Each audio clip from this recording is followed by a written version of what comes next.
나와 가족을 살리는 재난 대비 19, 16위 공개합니다.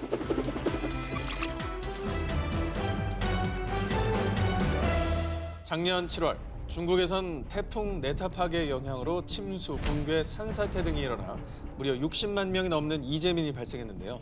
그 중에서도 특히 중국의 남부지방 장시성에 위치한 포양호 근처 한 농촌 마을에서는요. 무려 600만 평이 넘는 논밭은 물론 약 6천 명의 농민들의 생활 터전까지 물에 잠길 위기에 처했는데요. 자, 그런데 이 대위기를 이 악물고 견디며 농민들의 생명과 재산까지 무사히 지켜낸 영웅들이 있었습니다. 바로 중국의 군인들인데요.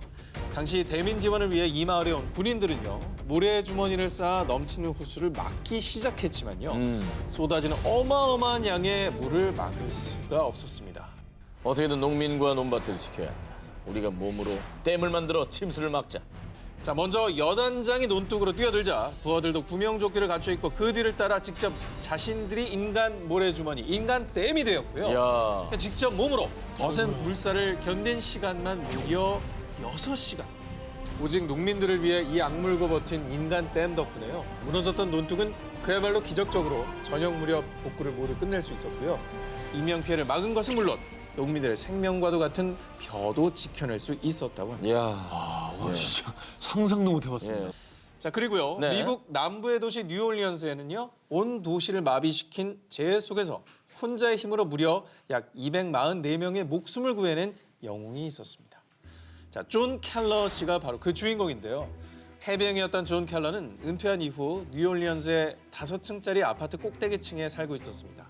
자, 그러던 2005년 8월 29일 미국 역사상 최악의 재난으로 기억되는 허리케인 카트리나가 뉴올리언스에 상륙하고 맙니다. 카트리나는 뭐 지금 들어도 무섭습니다. 예. 정말 너무나 살벌한 자연재해였죠. 자, 카트리나 때문에 존 켈러가 살던 아파트는 물론 도시 대부분이 물에 잠기며 외부와 고립됐고요. 주민들 사이에선 식품이며 생필품 약탈도 빈번해져 도시 전체가 대혼란에 빠지고 말았습니다. 자, 그런데 존 켈러는 다행히도 집에 카약이 있어서 좀 더 안전한 곳으로 피신할 수 있었는데요. 하지만 그는 아파트에 그대로 남기로 결심합니다. 그 이유는요. 당시 존 켈러의 아파트에 고립된 244명의 주민들 때문이었는데요. 그중 3분의 1은 거동이 불편한 노인분들이었고요. 아이고. 자, 그래서 존 켈러는요. 먼저 젊은 사람들을 모은 뒤 근처 상점까지 함께 수영을 해서 불 피울 연료며 아이스박스를 챙겨왔고요. 아파트에 있던 모든 음식과 물을 한데 모아 저장하고 요리를 해서 공평하게 나눠드렸습니다. 마침내 병원에 환자들을 이송하기 위해 지상으로 내려온 미군의 헬리콥터와 만나게 됐고요. 그렇게 아파트에 고립된 지 무려 6일 만에 드디어 구조 헬기가 도착해 아파트 주민들을 구조해낼 수 있었다고 합니다. 자, 그런데 이때도 존 켈러는 환자들이 질서 있게 헬기에 오를 수 있도록 구조 활동을 지휘했고요. 헬기에 탈 수 없는 주민들은 모터보트나 에어 매트리스에 태우고 존 켈러가 직접 노를 젓거나 물속에서 매트리스를 밀어가면서 구조대가 대기 중인 뉴올리언즈 공항까지 안내했다고 합니다. 영웅이네, 영웅. 대단하다. 무슨 영화 속에 나오는 사람인 것 같아요. 이 모든 걸 네. 숙명의 힘으로 해요. 근데 정말 사진에 보이는 분들이 다 노약자분들이에요. 예. 그의 위대한 이야기가 알려진 뒤 각종 인터뷰는 물론 영화 제작 요청까지 쏟아졌다는데요.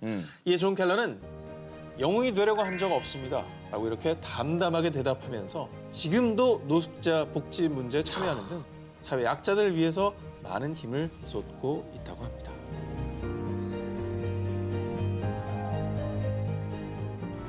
일본 7,000명 살린 위대한 목소리. 제가 목 쉬겠는데. 너무- 1급 재난 상황인데. 예, 이거 이거 거의 지금 데프콘인데요. 2011년 3월 11일 여느 날처럼 평화롭던 미야기현의 조그만 어촌 마을인 미나미 산리쿠초. 그런데 갑자기 한 젊은 여성의 다급한 외침이 마을 전체에 울려 퍼지기 시작했습니다.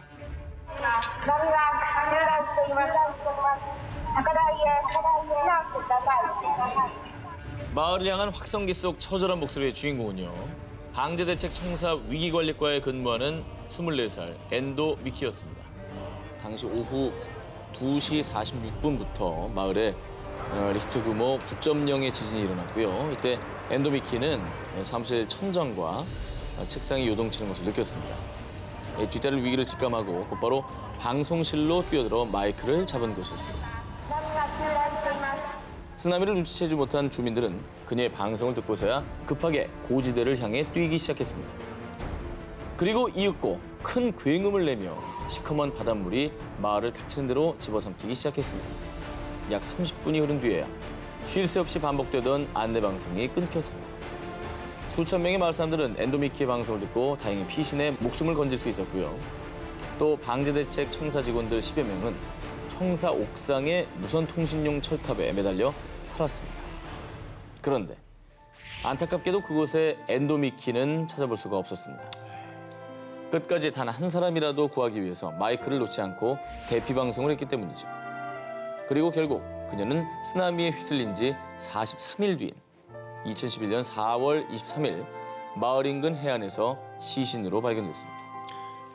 살신성인으로 죽음이 코앞에 닥치는 순간까지 마을 주민들을 구하기 위해 애썼던 그녀의 외침. 일본 열도와 마을 주민들은 그녀의 장례식을 찾아 진심으로 가슴 아파했고요. 또 그녀의 희생을 잊지 않기 위해서 추모를 하고 있다고 합니다. 자, 특집 나와 가족을 살리는 재난 대비 19, 8입니다. 태풍에서 우리 집 지키기. 그동안 태풍이 온다는 소식을 들을 때마다 우리 집 유리창 깨지지 않게 지킨다며 초록색 테이프를 창문에 커다랗게 X자로 붙여놨던 분들 많으시죠? 그런데 이 방법이 썩 효과가 있진 않다고 합니다. 왜냐? 태풍이 올 때 창문이 깨지는 이유가요. 창틀이 헐거워져서이기 때문입니다. 그래서 테이프를 붙일 때는 꼭 창틀이 고정되도록 창틀의 가장자리에 테이프를 발라주는 게 중요하다고 하죠. 저렇게 그렇죠. X가 중요한 게 아니라 근데 그런 얘기도 있잖아요. 테이프 말고 신문지 이렇게 쫙 발라가지고 응. 해놓으면 이것도 튼튼해진다. 이런 얘기도 있었는데요. 자, 그런 또 얘기도 있죠. 예. 좀 많이 좀 모르시는 것 같은데요. 사실 신문지라고 하는 거는요. 이 유리창을 깨지지 않게 지켜주기보다는 유리창이 깨졌을 때 그 유리 파편이 흩어지지 않도록 그걸 좀 막아주는 역할을 하는 거죠. 올바른 활용 방법은 신문지를 유리창에 넓게 붙여놓고요. 수시로 물을 뿌려서 밀착을 해주는 겁니다. 자, 하지만 솔직히 신문에 물 마를 때마다 어떻게 이걸 매번 물을 뿌립니까? 그래. 그러니까요. 귀찮잖아. 네, 돌아버리죠. 그래서 저 안전기자 전기자가 말이죠. 새롭게 추천하는 아이템. 부엌 서랍에 하나씩 굴러다니는 랩 있잖아요. 창문에 분무기로 칙칙 물을 뿌려주고 랩을 붙여주면 신문지보다 더 찰떡같이 붙는다고 합니다. 자, 그런데 이렇게 준비를 철저히 했는데 태풍 올 때 이제 강풍도 불지만은 폭우도 엄청 내립니다. 그래. 그렇죠. 상상하기도 싫지만은 우리 집에 물이 차올라 대피해야 한다면 꼭 기억하세요. 도시가스 사용하는 집에서는 중간 밸브, 계량기 옆 메인 밸브까지 꽉 잠그셔야 됩니다. LP가스를 사용하는 집에서는 밸브를 잠근 뒤 체인 등으로 용기를 단단히 고정해 두셔야 합니다. 그거 굴러다니다 폭발하는 거. 폭발하죠. 그리고 태풍이 지나가고 난 다음에 꼭 조심할 것이 있습니다. 야, 드디어 우리 집에 돌아왔다. 뜨거운 물에 씻고 푹 쉬어야겠다. 잘 모르시는 것 같은데요. 집으로 막 돌아와서 예. 가스보일러를 함부로 틀었다가는 큰일 납니다. 왜 그렇죠? 침수의 영향으로 감전될 수가 있기 때문이죠. 아, 이게 물 틀었다가 바로 감전된다고. 그렇죠. 그러니까 반드시 한국가스안전공사 1544-4500번, 1544-4500에 연락해서 가스 점검 먼저 꼭 받으시고 나서 이용하시면 좋겠습니다. 그리고 한국전기안전공사 1588-7500, 1588-7500에도 연락을 하셔가지고 굉장히 검사를 깐깐하게 해주죠. 깐깐하게 해주죠. 예, 예. 혹시 모를 감전 사고에도 대비하시기 바랍니다. 자, 한국가스안전공사 몇 번? 1588-7500. 1544-4500이라고 5초 전에 얘기했어요. 1544-4500. 한국전기안전공사요? 1588-7500. 오. 가스안전공사요? 1588-7500. 1544-4500이라고. 아, 진짜.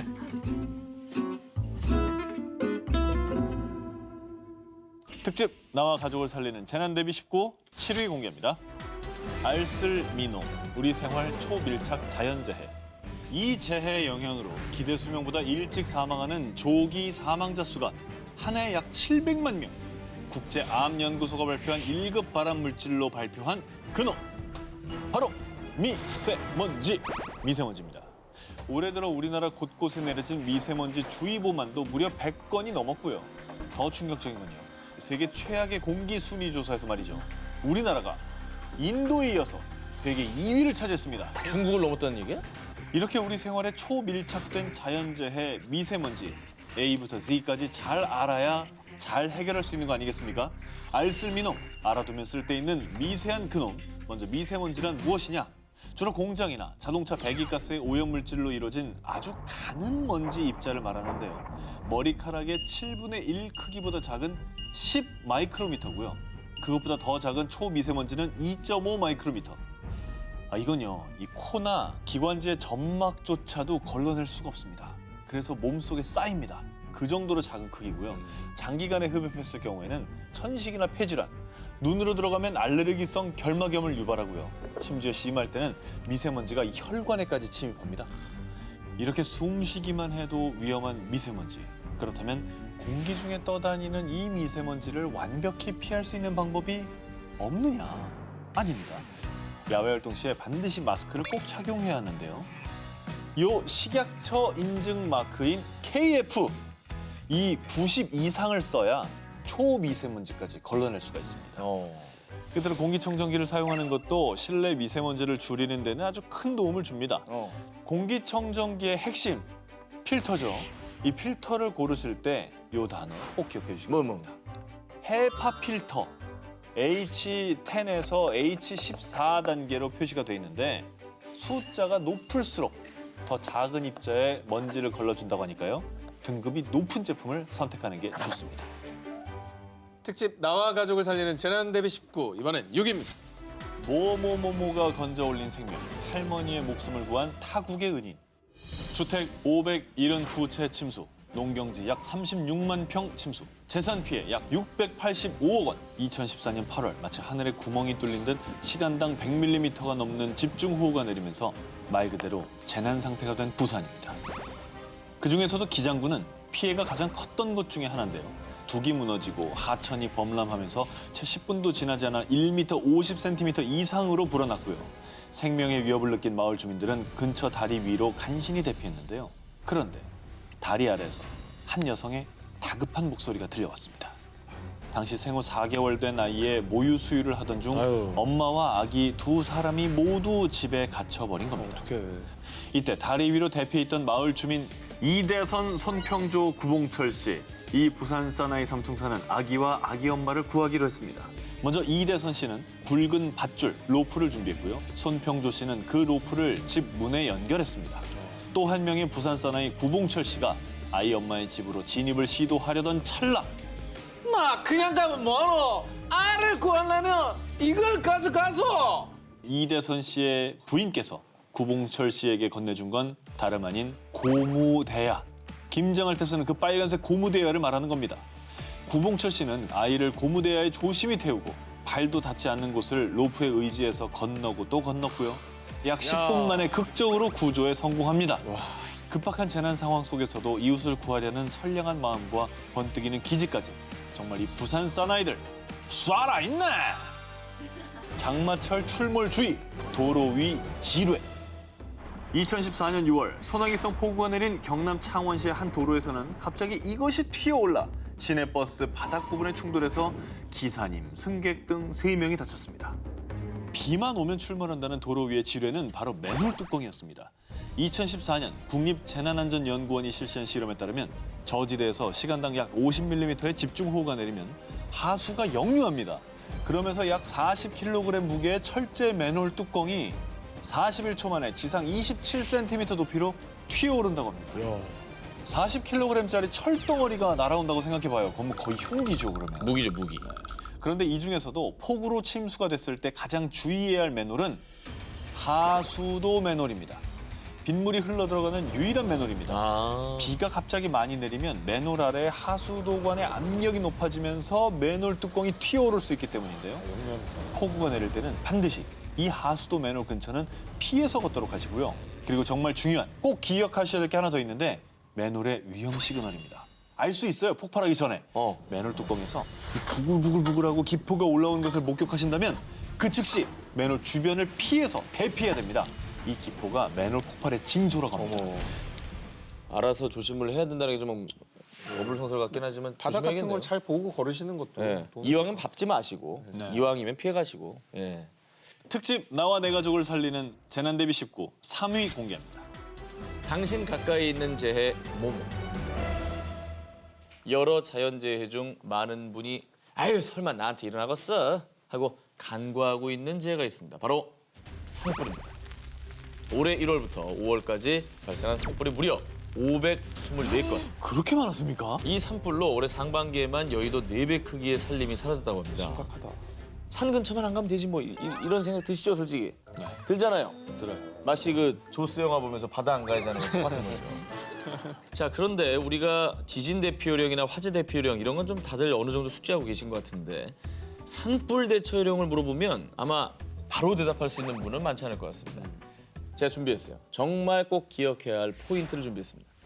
먼저 막 불이 붙기 시작한 작은 산불을 만난 경우 입고 있는 외투로 부리를 덮거나 흙을 뿌려서 산불을 진화할 수 있는 겁니다. 그렇죠. 그런데 이렇게 불길을 잡았다고 하더라도 보이지 않는 불씨가 남아서 다시 화재가 발생할 수 있으니 꼭 소방서나 산림관리원에 신고를 해주셔야 됩니다. 신고. 조기 진화가 불가능한 큰 산불을 만난 경우 이게 중요합니다. 이것만 기억하세요. 무조건 바람의 반대 방향으로 대피를 하셔야 되는 거죠. 왜냐? 산불은 바람이 부는 방향대로 확산하는 경향이 있기 때문입니다. 바람이 세게 불지 않아 풍향을 잘 모르겠다 하시면은 그냥 무조건 불길의 반대 방향으로 다니시면 됩니다. 불길의 반대 방향. 최대한 등산로를 따라서 대피하셔야 되겠고요. 만약 길까지 잃었다면 헬기가 구조하기 쉽도록 산 정상을 향해 대피하는 것이 좋습니다. 오히려 위로 올라가 버리는. 그 보이니까요. 마지막으로 불길로 퇴로가 막힌 경우에는요. 이미 산불이 지나가 탈 것이 없는 곳이나 도로나 계곡, 바위 뒤같이 불길이 다가오기 어려운 지역으로 대피하시는 게 좋겠죠? 이런 곳으로 대피할 시간적 여유도 없는 정말 긴박한 경우는요. 최후의 방법. 낙엽이나 나뭇가지 같이 탈만한 것들을 최대한 멀리 긁어낸 뒤에 얼굴과 등을 가린 채 엎드려 있어야 됩니다. 근데 제일 중요한 거는 아까 말씀드렸다시피 입산을 하실 때 불씨가 될 만한 건 라이터나 그럼요. 그냥 담배. 이런 취사도구 이런 거는 안 가져가시는 게 저는 제일 중요하다고 담배가 제일 위험해요. 꺼진 불도 다시 보자. 좋습니다. 자, 특집 나와 가족을 살리는 재난 대비 19 2위 공개합니다. 이재민들의 희망이 된 모모집. 2008년 규모 8.0의 지진으로 약 9만 명에 가까운 희생자를 낸 중국 스촨성 대지진. 2010년 30만 명의 목숨을 앗아간 IT 대지진. 그리고 2011년 일본을 강타한 동일본 대지진까지. 순간적으로 도시를 집어삼켜 처참한 폐허로 변한 피해 지역들. 도저히 희망이라고는 찾아볼 수 없는 이곳들에 수많은 이재민들을 위한 이 집이 생겼다고 하는데요. 바로 종이로 만든 집, 일명 종이 대피소입니다. 정말로 종이와 재활용 마분지 등만을 이용해 만든 것으로요. 일본인 건축가 반시게로입니다. 그는 1995년 1월에 발생한 고베 대지진 당시 수많은 이재민들이 비위생적인 데다 2차 피해를 당할 수 있는 환경에 놓여 있는 것을 보고 비영리 재단인 반을 설립하게 됐다고 합니다. 그 후 구하기 쉽고 또 재활용할 수 있는 친환경 재료에 언제 어디서든 해체, 조립, 이동이 편리한 종이 대피소를 짓게 된 건데요.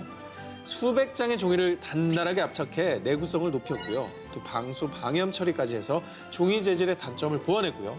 그렇게 반시게로 건축가는 약 20여 년 동안 일본과 터키, 중국, IT, 필리핀 등 각종 재난 현장을 돌며 이재민을 위한 종이집을 지었고요. 최소한의 사생활 보호와 휴식까지 취할 수 있게 구상을 해서 만들었다고 합니다. 야, 대단하다. 건축가라기보다 구호 활동가 같은 그런 느낌이 있네요. 그렇죠. 그래서 그런 사회적인 공을 인정받게 돼서요. 2014년 3월 건축계 노벨상으로 불리는 프리츠커상을 이분이 수상을 했다고 합니다. 멋있네요. 자 오늘 특종 다시 반복돼서는 안 될 세계재난 19, 19위부터 공개합니다. 6개 마을을 초토화시킨 붉은 진흙. 2010년 10월 헝가리 서부 베스프렘주의 한적한 시골 마을 베베체르를 뒤덮은 붉은색 진흙. 자, 이 의문의 붉은 진흙은 무려 1, 2m 높이의 너울을 이루며 맹렬한 기세로 온 마을을 집어삼켰습니다. 어머나. 저기 뭐야? 정말 붉은 진흙이네. 홍수 같은 거예요? 차가 떠내려가는 거야. 엄청나죠? 마을을 덮친 붉은 진흙의 정체. 같은 주에 있는 알루미늄 공장의 유독성 폐기물 저수지가 무너지면서 약 70만 세제곱미터, 드럼통 약 350만 개 분량의 폐기물 찌꺼기가 마을로 흘러든 건데요. 자, 인체 치명적인 발암 물질과 중금속을 함유한 이 폐기물 찌꺼기는요. 데베체르 마을을 포함 콜론타르, 송로바샤레이 등 6개 마을의 하천과 농토 그리고 가옥 280채를 뒤덮으며 그야말로 마을을 초토화시켰습니다. 더욱더 끔찍한 일은 이 폐기물 찌꺼기가 동유럽에서 식수로 사용하는 다뉴브 강으로까지 흘러들어갔던 겁니다. 아유. 자, 그런데 말입니다. 더 안타까운 일은 이 독성 폐기물 유출 사고는 사전에 충분히 막을 수 있었던 인재였다는 겁니다. 이건 무슨 말이에요? 글쎄요, 이게 무슨 소리예요? 저수지가 터진 거는 피치 못한 사정이었던 것 같기도 하고. 자, 이 사진은요, 2010년 6월, 그러니까 참사가 일어나기 넉 달 전에 촬영된 항공 사진인데요. 저기 보시면 댐을 타고 흐르는 붉은색 폐기물이 이게 흘러나오는 거 보이시나요? 어디요? 보면 저게 빨간 빨간색 동그라미로 징후가 나왔던 겁니다. 이게. 균열이 있었네, 그러니까. 그렇죠. 자, 알루미늄 공장에서는요, 폐기물 저수지를 꼼꼼하게 점검하지 않았고 헝가리 정부 역시 공장의 시설 감독을 철저히 하지 않았기 때문에 사고가 벌어진 겁니다. 정말 너무 황당하네요. 근데 그 폐기물 찌꺼기가 저렇게 유출되는 것까지도 지금 전혀 몰랐던 거예요, 그러면? 놀라운 사실은 공장 측에서는 이걸 알고 있었다는 거예요. 알고 있었다고? 네. 그게 더 문제네요. 자, 그리고 이 엄청난 사건이 터지고 난 이후에도요. 유출될 폐기물 찌꺼기는 해로운 물질이 아닙니다. 피부에 닿지만 않으면 정말 괜찮다고요. 이렇게 정말 말 같지도 않은 말로 해명을 내놨다고 합니다. 아니, 피부에 안 닿을 수가 있냐고. 무슨 말이에요, 뭐예요? 집이 다 무너져 내려가는데 어떻게 피부에 안 닿아? 헝가리 정부는 이 사건 뒤에 피해 지역의 주민들을 이주시킨 뒤 오염된 지역을 복구시키려 뒤늦은 노력을 했다고 하는데요. 하지만 현재까지도 여전히 헝가리 마을 곳곳엔 오염 물질의 흔적이 남아있다고 합니다.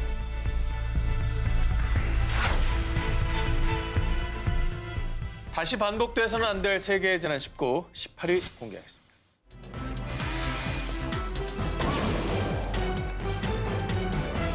지난해 9월 멕시코 중남부 지역과 남부 지역에서는요. 보름이 채 안 되는 기간 동안 규모 7.1과 8.1의 강진이 발생.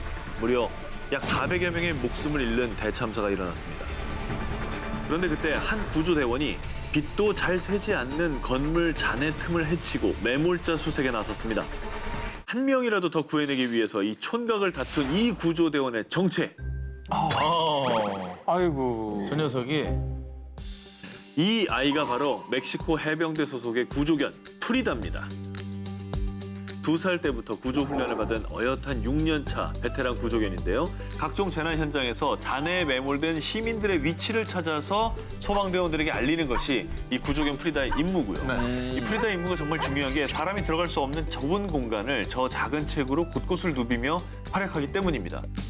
이 프리다는 10사람 몫을 해내는 프로 구조견답게 2013년 멕시코 가스 폭발 사고 현장, 2015년 과테말라 산사태, 그리고 2016년 에콰도르 강진 피해 현장 등에서 무려 50여 명의 매몰자를 찾아내는 공을 세운 바 있는데요.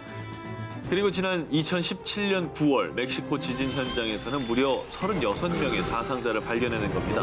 이렇게 구조견 프리다의 위대한 활약이 SNS를 통해 알려지면서요. 프리다의 활약을 담은 귀여운 일러스트는 물론이고요. 캐릭터가 있어요? 네. 또 영웅 프리다를 넣은 화폐 이미지까지 나왔습니다. 돈에 저렇게 했으면 좋겠다는 거죠. 또 프리다 기념 티셔츠까지 제작이 됐는데 이 판매 수익금은 또 지진 피해자들에게 전달됐다고 하니까 참 의미가 있었죠. 의미 있네요. 사람도 네. 구하고 또 수익을 만들어서 또 피해자에게 지원까지 하고. 국민 영웅이네요. 정말 영웅이네요. 예. 자, 그리고요. 재난 현장에서 자신의 한몸 희생의 사람들을 구한 동물 영웅이 네팔에도 있습니다. 지난 2017년 8월 남아시아 국가에서는요. 마치 하늘에 구멍이라도 뚫린 듯 무려 일주일이 넘게 폭우가 쏟아졌는데요. 특히 네팔, 인도, 방글라데시 등은 300mm 이상의 집중호우로 인해서 홍수와 산사태가 일어나서 무려 1,200여 명이 사망하고 4,100만 명 이상의 피해자가 발생했습니다. 아유, 세상에. 너무 많이. 정말 비가 온 것만 아유, 해도. 네. 이 때문에 국민뿐만 아니라 네팔을 찾은 관광객들에게도 위기가 닥치게 됩니다. 네팔의 남부 치투안 지역의 사우라하 마을 부근에 있는 라프티 강이 그만 순식간에 범람하면서 약 600여 명의 관광객들의 발이 꽁꽁 묶이게 된 겁니다. 갑자기 강물이 불어나는 것처럼 무서운 게 없거든요. 그럼요. 그게 이제 호텔이랑 레스토랑을 덮치기 시작하니까 더 그런 건데 물이 계속 불어서 투숙객들의 공포도 점점 커지고 있던 그때 이들을 구하러 온 히어로가 있었으니 코끼리입니다. 12마리의 코끼리 구조되었습니다. 1분 1초가 시급한 상황에서 인명구조에 긴급 투입된 이 코끼리들이요. 정말이지 구조요원으로서의 사명감이 있는 듯이 차오르는 강물에도 겁내지 않았고요. 차분하게 3-4명의 사람을 등에 태우며 안전한 장소로 이동, 신속한 구조 작업을 펼쳤습니다. 소름 돋는다. 무릎을 꿇었어. 사람 돋아. 야, 소름 돋아, 소름 돋아. 어머머. 아니 근데 궁금한 게 네. 어디에서 온 코끼리들인지. 그쵸. 궁금하시죠? 그거 궁금해요. 사실은 이 흙탕물을 가르며 인명구조에 나선 코끼리 구조대 정체가요. 인근에 있는 치투안 국립공원 소속으로요. 관광객들을 태우고 사파리 투어를 하는 코끼리들이었다고 합니다. 이제 이해가 좀 되시나요? 이게 좀 사람한테 좀 익숙했던 거구나. 그렇죠. 태우는 것도 익숙하고. 네. 완전 야생이 네. 아니었구나. 지진 속에서 핀 위대한 모정.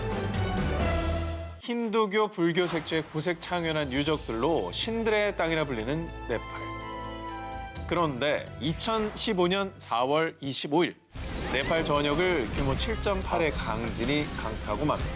이 지진은 세계문화유산인 바라하라 탑, 보드나트 불탑 등을 파괴시켰고요. 무려 8,000명의 생명을 앗아가고 말았습니다. 순식간에 절망이 땅이 된 끔찍한 재난.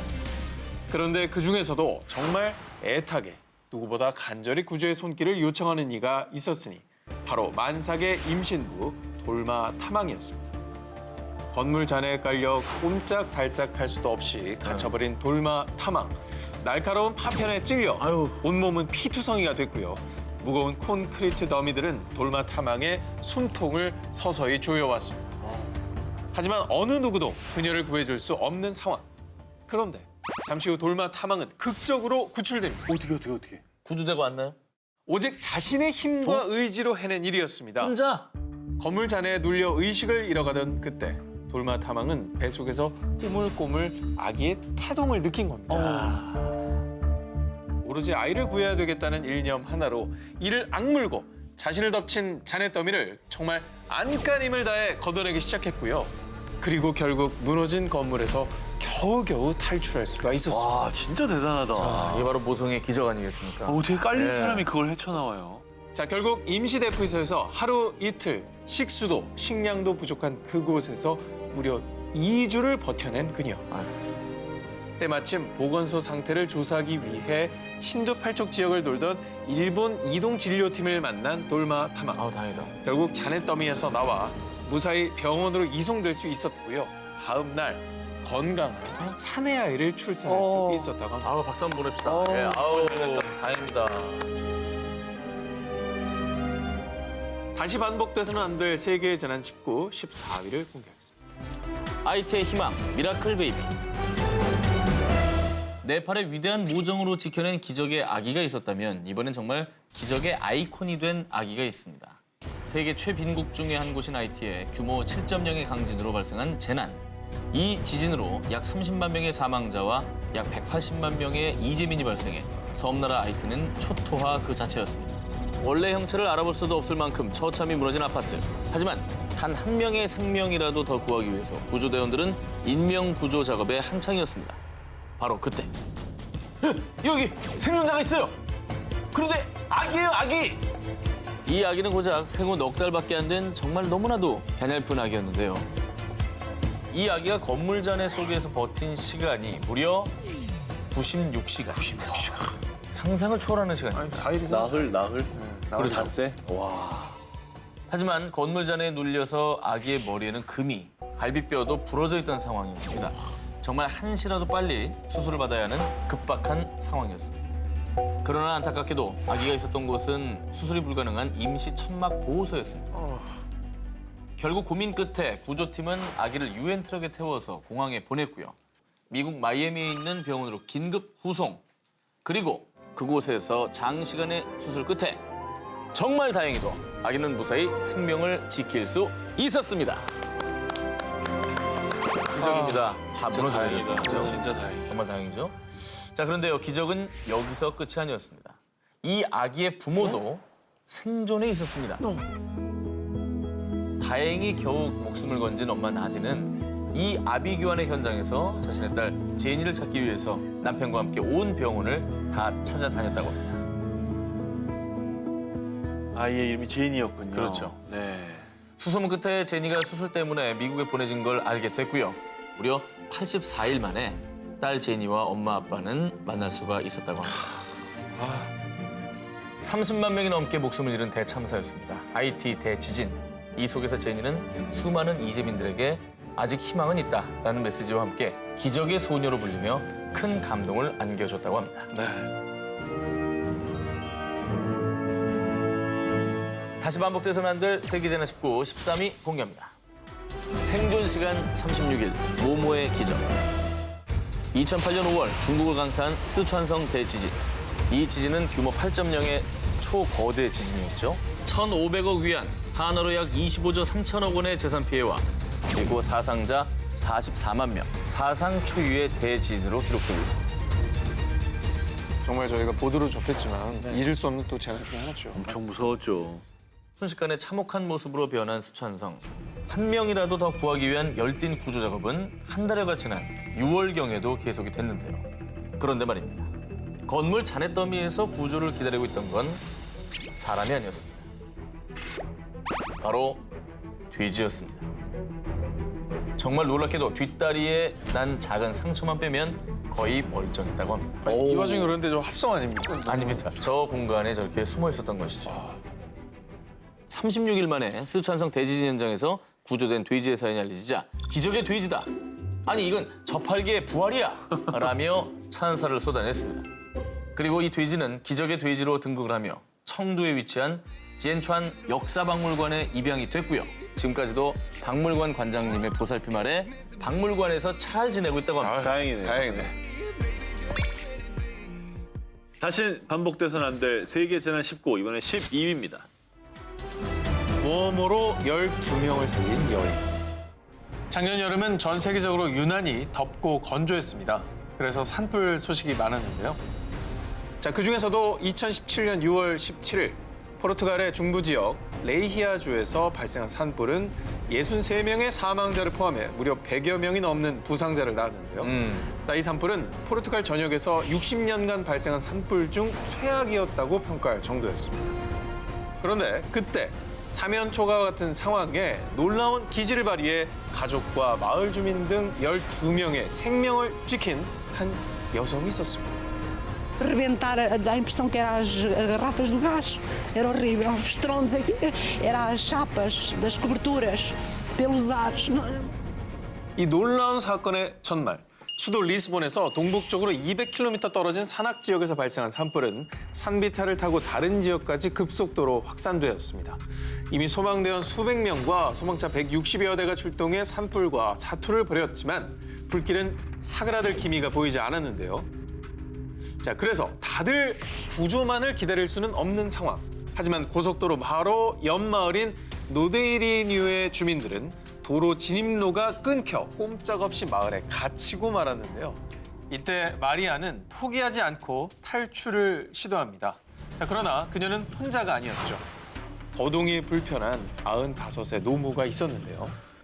엄마, 얼른 차에 타요. 이곳을 빠져나가야 돼. 애미는 늦었다. 너라도 얼른 도망가라.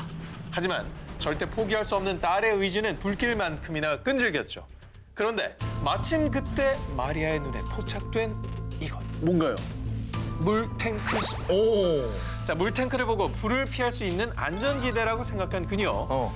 이윽고 그녀와 어머니 그리고 마을 주민을 포함한 12명은 이 물탱크에서 서로의 몸에 물을 끼얹으며 무려 6시간을 버텨냈고요. 무사히 가족과 주민들은 화마에서 벗어날 수 있게 되었다고 합니다. 아유, 다행이다. 그러니까 그 열기가 올라오고 그러니까 계속 물을 껴준 거예요. 게다가 불만 중요한 게 아니라 사실 열이 중요해. 그렇지. 이거에 당하는 사람이 굉장히 그렇죠. 많은데 마리아의 기지가 아니었다면 꼼짝없이 불길에 갇힐 뻔한 사람들. 자, 꼭 기억하시길 바라겠습니다. 그 어떤 재난에서도 절대 포기해서는 안 된다는 걸 말이죠.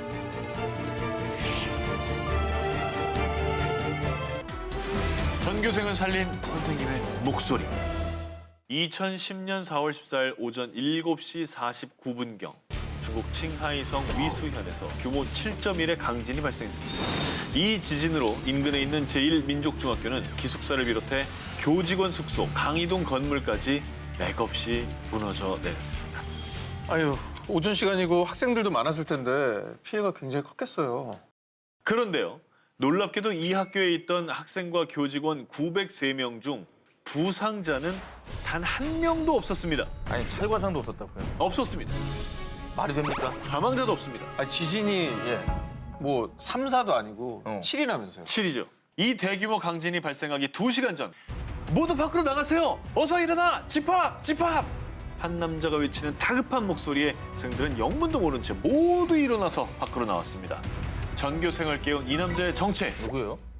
제1민족중학교의 부교장 엘리 도어더였습니다. 그는 숙직하던 중에 평소와는 다른 이상한 낌새를 느끼고 잠에서 깼습니다. 대단하다. 그런데 불과 1시간이 조금 지났을 무렵에 땅이 움직이고 산이 흔들리기 시작했습니다. 이윽고 벽돌 건물인 기숙사는 바로 주저앉았고 세상에. 학교 건물 지붕도 맥없이 떨어지고 말았습니다. 피신하지 않았더라면 전교생이 저 안에 갇혀서 처참한 참변을 당했을 뻔한 거죠. 그 혹시라도 말 안 듣고 그냥 누워 있는 애들이 있었으면 큰일 날 뻔한 거 아니야? 근데 뭐 다행히 한 명도 없었던 거죠. 전원 구조니까. 한편 옐리 도더 부교장이 이런 기지를 발휘할 수 있었던 까닭. 2년 전에 있었던 중국 쓰촨성 대지진 이후에 수시로 지진에 대비해 연습을 해왔는데 정말 학생들이 무사해서 다행입니다. 사실 그냥 이런 경험을 헛되이 이렇게 넘긴 게 아니라 다 기억하고 있다가 그 기지로 이제 학생들을 살린 거잖아요. 그렇죠. 아, 정말 그때 노력이 헛되지 않은 것 같아요. 네. 다시 반복돼서는 안 될 세계재난 19 9위 공개합니다. 쓰나미가 만든 10년의 기적. 전 세계를 울린 소년의 생활. 형형색색의 트리와 거리마다 울려 퍼지는 캐럴. 가족들과 함께하는 행복한 연휴 크리스마스. 그런데 이 크리스마스의 여운이 채 가시지도 않은 그날 세계를 큰 안타까움에 빠뜨린 대재앙이 일어나고 맙니다. 바로 지난 2004년 12월 26일 인도네시아를 덮친 거대한 쓰나미. 아유, 쓰나미. 이 일로 쓰나미란 용어가 많은 분들께 알려지기도 했었죠. 맞아요. 예. 당시 인도양 쓰나미로 희생된 목숨만 23만 명. 그중 인도네시아 수마트라 섬 북부에서만 무려 17만 명의 부상자와 이재민이 발생했는데요. 이때 수마트라 섬 북부 아체에 살고 있던 세프티 랑구티의 가족도 이 불행을 피해갈 수 없었습니다. 갑작스럽게 집을 집어삼킨 지진과 해일에 4살 난 딸 자나아와 7살 배기 아들 아리프가 쓸려간 건데요. 남편 세프티 랑구티와 아내 자말리아는 남매 행방, 아니 생존 여부조차 알 수 없어 무척 괴로워했고요. 쓰나미에 휩쓸려간 자식들을 찾기 위해 온 동네에 전단도 붙이고 또 정부에 찾아달라고 요청하는 듯 밤낮 없이 매달렸습니다.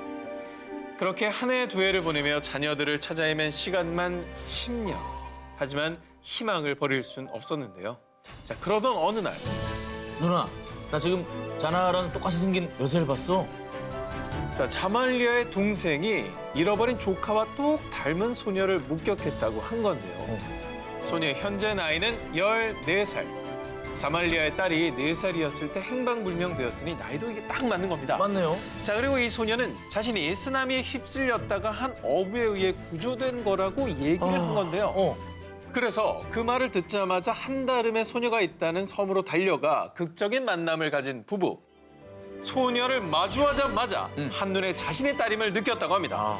또 부부의 딸 자나 역시 엄마 자말리아에게 안기는 순간 마치 오래전부터 함께 지내었던 것처럼 익숙하고 편안한 기분을 느꼈다고 합니다. 아이고. 말 한마디 안 섞고도 보자마자 이렇게 끌어안고 서로가 엄마, 딸임을 알 수 있다는 것 자체도 기적인 것 같아요. 그러니까 서로의 얼굴만 봐도 아는 이게 거죠. 내 엄마인 줄 아는 거죠. 표정만 봐도. 자, 그런데 이 가족에게 일어난 기적이 여기서 끝이 아닙니다. 자, 이 가족에게 또 한 번의 기적이 찾아오게 되는데요. 아들? 그렇습니다. 아들? 자, 10년 만에 극적으로 만나게 된 딸 자나아는 오빠를 회상하며 이런 말을 합니다. 제가 떠나려갈 때 분명 오빠를 봤는데 그 뒤로는 만날 수가 없었어요. 그럼 이제 그 오빠도 어딘가 살아있을 수 있는 거 아닙니까? 또 다른 집에서 저렇게 살고 있을 수 있는 그러니까. 거죠. 예. 그렇죠. 자, 그 말을 듣고 한 줌의 희망을 품게 된 가족들. 그런데 2달 뒤 서수마트라주의 타야 쿰부시에서 한 통의 전화가 걸려온 겁니다. 여보세요? 혹시 자말리아 씨 댁인가요? 제가 댁의 아드님을 보살피고 있는 것 같아요. 자, 인도네시아에서 카페를 운영하는 한 여성의 전화였습니다. 자, 이게 어떻게 된 일이냐. 쓰나미로 가족과 떨어져 고아 아닌 고아가 된 아리프. 이 소녀는 지난 10년 동안 아이고, 거리를 떠돌며 노숙 생활을 해왔던 겁니다. 어머. 자, 그래서 전화를 준 카페 주인이 이 소녀를 불쌍히 여겨 음식과 옷가지들을 갖다 주며 보살폈는데, 그런데 정말 우연히 TV에서 10년 만에 부모를 되찾은 자나의 사연을 보던 중 노숙소년 아리프의 사진을 함께 보게 된 겁니다. 세상에. 얼굴을 본 거죠. 10년 만에 극적인 만남을 갖게 된 세상에. 가족들. 자, 그리고 이 믿을 수 없는 재회에 전 세계의 네티즌들은 기적은 이날을 위해 만들어진 단어네요. 이 가족처럼 또 다른 기적이 나타났으면 좋겠어요. 라며 뜨거운 감동의 박수를 보냈다고 합니다.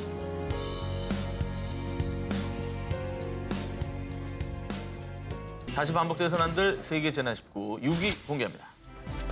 11살 꼬마 영웅이 보낸 시그널. 2017년 8월 이탈리아 이스키아 섬 북부에 위치한 마을 카사미촐라 테르메를 강타한 규모 4.0의 지진. 여러 채 건물이 붕괴하면서 마을은 그야말로 아비규환이 되었는데요. 자, 그런데 이때 어른스러운 기지로 두 동생의 목숨을 구한 11살 꼬마 영웅이 있습니다. 자, 이 꼬마의 이름은 치로 마르몰로. 자, 치로는 생후 7개월 그리고 7살 난 동생들과 취침 준비를 하고 있었습니다. 자, 그런데 정말 예고 없던 지진이 발생하면서요. 순식간에 2층 집이 와르르 무너져 치로와 동생들은 건물 잔해 속에 갇히고 맙니다. 자, 한편 사고 직전 욕실과 주방에 있던 부모님은 구조대 도움으로 창문을 통해 가까스로 빠져나올 수 있었는데요. 하지만 문제는 삼형제. 켜켜이 쌓인 건물 잔해 더미에서 몸집이 작은 어린 삼형제를 찾아내는 건 매우 어려운 일이었습니다. 그렇게 삼형제의 생사를 가르는 시간이 속절없이 지나고 있을 무렵, 이 시그널의 정체는요, 11살 맏형인 치로가 빗자루 손잡이로 큰 시멘트 잔을 톡톡톡 치면서 자신들의 위치를 알린 소리였어요. 아우, 다행이다.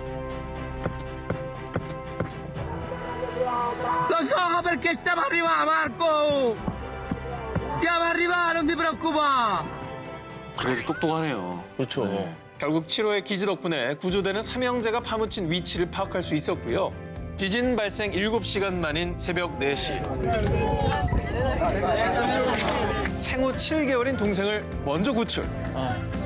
뒤이어 7시간 뒤인 오전 11시엔 7살 동생을, 그리고 맏형 치로는 제일 마지막으로 지진 발생 16시간 만에 구조될 수 있었습니다. 아유, 어른스러워라. 본인도 얼마나 놀랐었겠습니까. 근데 당시 같은 방에서 자고 있던 둘째 동생을 깨워서 침대 밑으로 데려가 피신을 먼저 시켰던 겁니다. 대단하다. 자, 위기의 순간 놀라운 기지로 동생의 목숨을 구한 꼬마 영웅 치로. 아주 칭찬해. 세계를 파멸시킬 무서운 재앙 19, 18위를 공개하겠습니다. 지구를 뒤흔드는 불의 보리. 들끓는 지구. 우리는 안전한가? 2004년 12월 인도네시아의 수마트라 해안에서 규모 9.1의 지진이 발생해 23만 명이 목숨을 잃었습니다. 2010년 칠레에서는 규모 8.8의 지진으로 500여 명이 사망했습니다. 그리고 2011년 2만여 명의 사망자와 실종자를 낸 동일본 대지진까지 끔찍한 비극이 이어져 왔는데요. 아, 정말 비극이었죠. 네. 우리는 땅에 붙어 사는 사람들인데 이 땅이 흔들린다면 이거는 정말 엄청난 공포인 거죠. 자, 그런데 지진으로 막대한 피해를 입은 이 나라들의 공통점, 바로 환태평양 조산대에 속한다는 것입니다. 태평양을 둘러싼 약 4만 킬로미터의 지역이 환태평양 조산대인데요. 자, 이 지역을 이으면 고리 모양이어서 일명 불의 고리로 불리고 있습니다. 자, 그런데 판 구조론에 따르면요, 지구를 이루는 10여 개의 판들의 경계 부분에서 지각 변동이 활발한데, 특히 환태평양 조산대가 판의 경계에 모여 있어서 전 세계 지진의 무려 90% 이상이 이 환태평양 조산대에서 발생하는 거라고 합니다. 자, 그리고 우리 한반도는 유라시아판 내부에 위치해 있어서 환태평양 조산대에 속하진 않습니다만 절대 안심할 수는 없습니다. 2016년 9월 12일 대한민국을 대혼돈에 빠뜨린 사건. 바로 경상북도 경주시 남남서쪽 8km 지역에서 발생한 규모 5.8의 지진. 이것도 끔찍했죠. 남 얘기가 아닙니다. 이 경주 지진은 1978년 기상청에서 계기 지진 관측을 시작한 이래 한반도 최대 규모의 지진이었다고 합니다. 그리고 또 2017년 11월 포항 북구 북쪽 9km 지역에서 일어난 규모 5.4의 지진이 발생. 이에 무려 2천여 명의 이재민이 발생했습니다. 그리고 건물 956채가 파손되는 등 막대한 피해가 발생했죠. 자, 그런데 말이죠. 놀라운 건 경주와 포항에서 발생한 지진이 2011년 발생한 동일본 대지진에 영향을 받았다는 주장이 나오고 있습니다. 그 영향으로 한반도에서 지진이 일어난 거예요? 그렇죠. 국내 전문가들에 따르면요. 동일본 대지진 당시 발생한 엄청난 에너지가 우리나라에까지 영향을 미쳤고요. 이 충격에 단층이 헐거워지면서 작은 충격에도 지진이 발생할 수 있다는 것입니다. 실제로 기상청의 한 지진 전문 분석관은 동일본 대지진 이후 한반도의 지진 빈도가 늘어났다고 전하기도 했습니다. 근데 사실 일본 같은 경우에는 뭐 그거에 대비해서 건물도 뭐 그런 설계를 많이 하잖아요. 내진 설계. 우리는 잘 안 하고 있지 않나요? 문제 좀 많을 것 같은데 우리나라는. 그렇습니다. 국내에서는 1988년이 돼서야 6층 이상 또 10만 제곱미터 이상 건물에 대해서만 내진 설계가 의무화되기 시작했습니다. 자, 그러니까 그 이전에 지어진 건물이 지진 위험에 크게 노출돼 있는 것이겠죠. 그리고 지진 때마다 나오는 이름이 있죠. 필로티 구조. 이 벽면이 없이 하중을 견디는 기둥으로만 설치된 개방형 구조를 말하는데요. 웬만한 빌라는 다 지금 네. 저런 구조잖아요. 그렇습니다. 그런데 이 필로피 구조에 내진 설계가 제대로 안 된 경우가 많다고 하는군요. 때문에 지진에 취약해 연쇄 붕괴 위험이 높은 것이죠. 아, 저렇게 되는 거예요? 기둥이 부서지면서? 근데 이게 한반도 어느 곳에 일어나도 저런 건물 많기 때문에 많아요, 너무 많아요. 이런 붕괴에 그대로 노출될 수밖에 없다는 거잖아요. 이건 남의 일이 아니네, 이거. 끔찍한 재앙은 예고 없이 찾아옵니다. 안전 대비만이 더 큰 재앙을 막을 수 있습니다. 자, 이어서 다음 특종입니다. 자, 불의 고리의 공포, 지진이 전부가 아닙니다. 지난 12월 9일 뉴질랜드를 공포에 몰아넣은 소식. 뉴질랜드 화이트 아일랜드 화산 폭발. 불의 고리. 환태평양 조산대에 속하는 뉴질랜드의 화이트 아일랜드에서 예고도 없이 화산이 폭발해서 21명이 숨지는 사건이 발생했습니다. 하늘을 거의 뒤덮었네요. 아, 저거 너무 무섭다. 그런데 더 심각히 우려가 되는 건요. 뉴질랜드 화이트 아일랜드 화산 폭발 이후 환태평양 조산대 이 불의 고리의 활동이 심상치 않다는 분석이 쏟아진 것입니다. 뉴질랜드에 이어서 1월 9일 멕시코 수도 멕시코시티 인근의 포포카테페틀 화산이 폭발, 이어서 1월 12일에는 필리핀의 탈 화산에서 무려 15km 높이의 화산재 기둥이 치솟으며 분화해서 수천 명이 대피하고 수도권 일대가 마비되는 상황까지 벌어졌습니다. 그러니까 이게 한 달 사이에 말씀하신 대로 3번이나 큰 화산이 폭발을 한 거잖아요. 그렇습니다.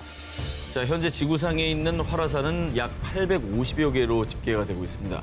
이 중에 무려 약 75%가 환태평양 조산대에 밀집해 있어서 이 공포감은 더 이루 말할 수가 없는 상황입니다.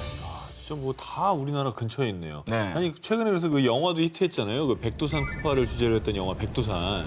이거를 보면은 아, 정말 만약에 저런 일이 일어나면 어떻게 될까? 우리나라는 그래서 화산 폭발 가능성이 있는 거예요? 자, 아까 말씀드린 대로 이제 한반도는 불의 고리, 환태평양 조산대로부터 비켜나 있긴 하지만요. 결코 안전지대는 아닙니다. 실제로 946년 발생한 백두산 폭발은요.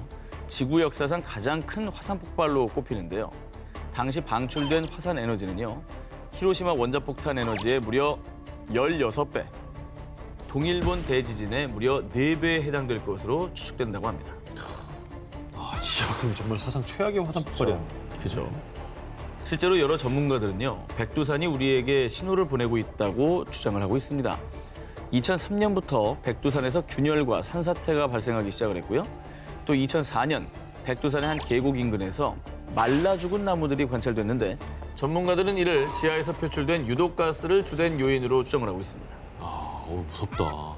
근데 백두산 화산 전조 현상이라고 우리가 생각하게 된다면 야 이거는 막을 수가 없잖아요. 그렇죠. 그거 만약에 정말 폭발하면 어떻게 되는 거예요?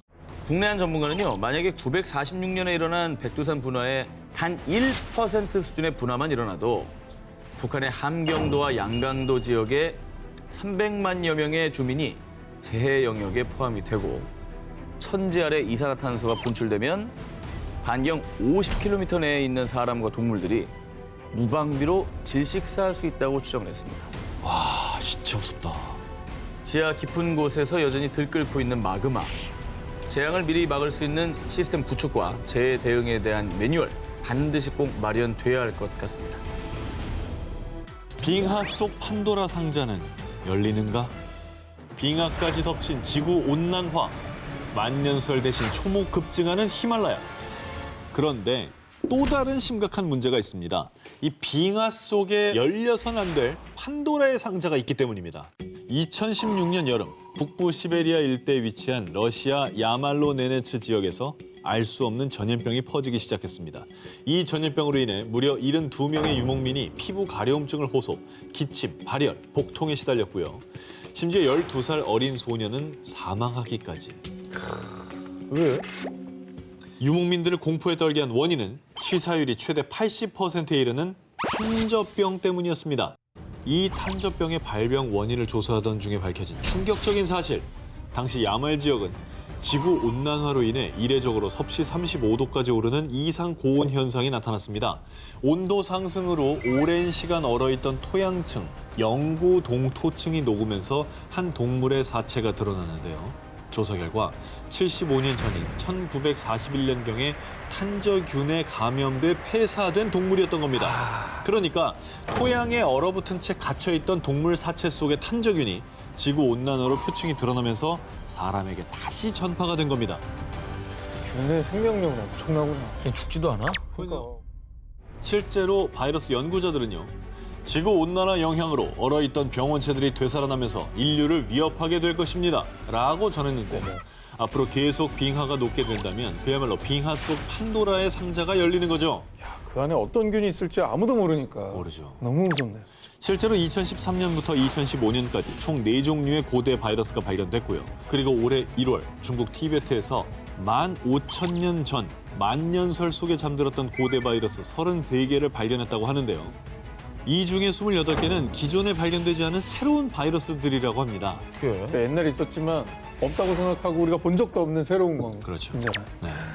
전문가들은 만약 고대 바이러스들이 활성화된다면 돌이킬 수 없는 대재앙이 발생하게 될 것이라 예측하고 있는데요.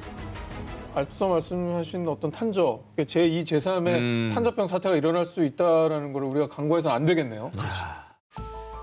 언제 어느 때 빙하 속 판도라의 상자가 열려 우리에게 끔찍한 재앙으로 다가올지 모릅니다. 우리는 늘 위기였고 항상 극복했다 싶고 이번엔 14위 공개합니다. 토네이도와 맞서 싸운 텍사스 영웅들. 2017년 4월 29일 미국 텍사스주에 불어닥친 강력한 토네이도. 당시 도로를 달리던 차 한 대가 빗길에 미끄러져 강물에서 전복되는 사고가 발생했는데요. 아이고. 어떻게 해서 저렇게 됐대? 토네이도 힘이 어마어마하잖아요. 와, 물이 지금 차오르고 있거든요. 불고 있죠. 저거 되게 위험한데. 문도 안 열릴 거야. 차에 타고 있던 사람들은 극한의 공포를 느끼며 탈출을 시도했지만 거센 물살 때문에 차 문이 열리지 않았고요. 꼼짝없이 침수된 차에 갇히고 말았는데요. 이대로 있다가는 자칫 끔찍한 참사가 발생할 수도 있는 상황. 그런데 이때 이봐요. 괜찮아요? 우리가 구해줄게요. 급박한 위기의 상황에서 구세주처럼 등장한 사람들. 우연히 사건 현장을 목격한 남성들이 차량에 갇힌 사람들을 구하기 위해 다급하게 급류로 뛰어듭니다. 급류로? 어머, 어떻게 저기 계시네. 한두 분이 아니네.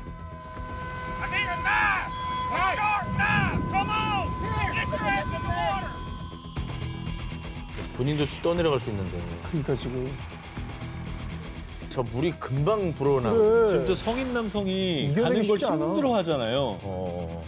겨우 간다고요.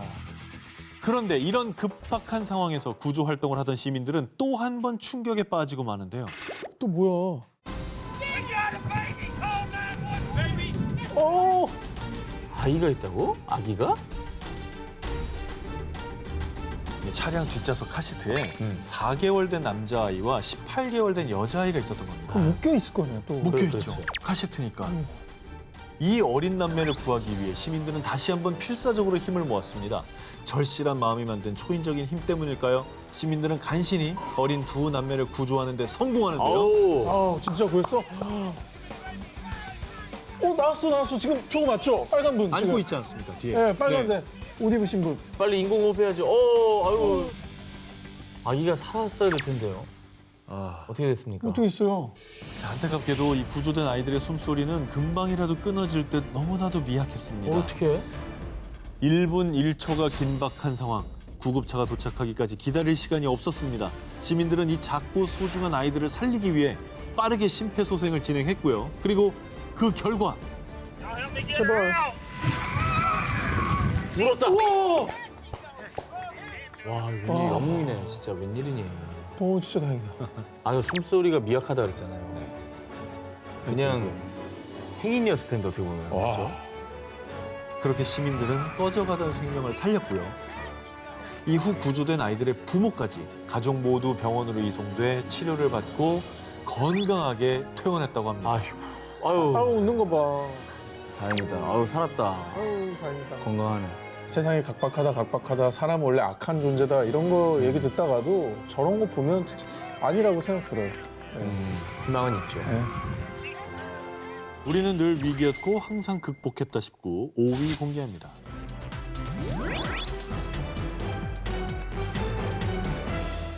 지난해 8월 중부 지역을 강타한 집중호우, 특히 충북 진천군에서는 시간당 최고 46mm의 폭우가 쏟아져 극심한 피해를 입었는데요. 농경지 188.2헥타르가 침수, 도로와 축사 역시 유실, 매몰되며 오리와 닭이 퇴사하고 수많은 이재민이 발생했습니다. 당시 진천군은 수해 피해액이 94억 원에 달할 것으로 추측했습니다. 뭐 1년 농사 다 수포로 돌아갔죠. 그러게요. 얼마나 힘드시겠습니까? 예. 1년을 쏟아부었는데. 또 살던 집도 숨어냈을 거예요. 이게 얼마나 황망했을까요? 극심한 피해에 어디서부터 복구를 해야 할지도 막막했던 그때 160명의 자원봉사자들이 진천군에 도착했습니다. 자원봉사자들은 충북 진천에서 한참 멀리 떨어진 강원도 강릉에서 왔는데요. 어려울 때 진천군의 도움을 많이 받았어요. 그 고마움이 항상 마음에 남아 있었습니다. 진천과 강릉의 인연은 2년 전으로 거슬러 올라갑니다. 2019년 4월 강원도를 집어삼킨 대형 산불. 피해 면적은 무려 1,757헥타르, 여의도 면적의 6배가 넘는 땅이 불바다가 됐고요. 당시 국가 재난사태까지 선포될 만큼 화만은 강원도민의 터전을 잿더미로 만들었습니다. 그런데 말입니다. 강원도민들이 화재 피해로 시리에 빠져 있던 그때 진천 군민이 십시일반의 뜻을 모아 피해 복구에 도움을 주고자 200만 원 상당의 구호 물품을 보냈던 겁니다. 잘하다. 그리고 진천 군민들이 보낸 온정의 손길에 그동안 고마움을 간직하고 있던 강릉시 옥계면 주민들은요. 1년 뒤에 진천군의 수해 소식이 전해지자 피해 복구에 도움을 주고자 한달음에 달려왔던 건데요. 그렇게 강원도에서 온 자원봉사자들은 진천군의 수해 농가에서 침수된 농작물을 걷어냈고 엉망이 된 비닐하우스를 정리하고 두 팔을 걷어붙이고 진천 군민들을 도왔습니다. 강원도에서 온 자원봉사자들의 방문에 진천 군민들은 어려울 때 주고받는 도움이 얼마나 큰 힘이 되는지 느꼈습니다. 사실 우리나라 인심이 많이 떨어졌다. 이웃끼리 뭐 모르고 지낸다. 각박해졌다 이런 얘기 들리는데 훈훈한 소식 이렇게 전해지니까 제 기분도 너무 따뜻해지는 것 같네요. 2019년 9월 전 세계를 경악해 한 역대급 재앙, 호주 산불. 장장 6개월간 꺼지지 않은 화만은 서울 면적의 209배에 달하는 1,260만 헥타르 이상의 살림을 잿더미로 만들었고요. 야생동물의 낙원이었던 호주 생태계를 파괴, 야생동물 10억 마리가 죽어나가고 급기야 호주의 코알라는 멸종 위기에 직면하는 사태에 이르렀습니다. 아, 진짜 상상이 되십니까? 서울의 209배예요? 끄는 게 저걸 불길을 잡는다는 게 상상도 안 돼요, 진짜. 어떻게 저걸 잡아야 되나. 호주 산불 당시 화재 현장에 투입된 사람들의 90%가 정식 소방대원이 아니었고요. 오로지 호주 산불을 진압하기 위해 무급을 자청하고 발벗고 나선 자원봉사자들이었습니다. 90%를 90%. 차지했다고요? 네. 거의 다네요. 거의다가. 불을 직접 끄는 데는 투입이 안 되고 좀 보조적인 역할을 하신 게 아닐까라는 그런 추측이 되는데요. 오, 아닙니다. 호주 전역에 대규모 자원봉사 소방 서비스 조직이 있는데요. 일반인들이 전문 소방 교육을 받은 뒤에 화재 현장에서 소방대원으로 봉사하는 겁니다. 그래서 실제로 호주 산불 진압에 참여했던 20대 청년 다니엘 록스의 직업은 조경사였는데요. 하지만 지독한 화마와 싸우기 위해 생업도 포기하고 달려왔습니다. 호주 산불을 진압하기 위해 시드니에서 화재 현장인 뉴사우스웨일즈주까지 8시간 동안 차를 몰고 달려왔고요. 이야. 위험한 화재 현장에서 목숨 걸고 화마와 싸웠습니다. 이 밖에도 전 세계 각국에서 고통받는 호주를 돕기 위해 힘을 보탰습니다. 미국, 캐나다 등 다른 국가의 소방대원들이 호주 산불 현장에서 활약했고요. 전 세계 각국에서 기부 행렬도 이어졌습니다. 저 상황에 직면하면 그렇게 행동하기가 쉽지는 않잖아요. 그렇죠. 마음은 그래도. 내가 화상 입을 수도 있고 가스 마시면 내가 힘들어질 수도 그럼 있으니까. 내가 지식할 수도 있는데 대단하네. 대단한 거죠. 끔찍한 재난 앞에서 지역도 국경도 없이 하나가 된 사람들. 그들이 있었기에 희망의 씨앗이 피어날 수 있었습니다.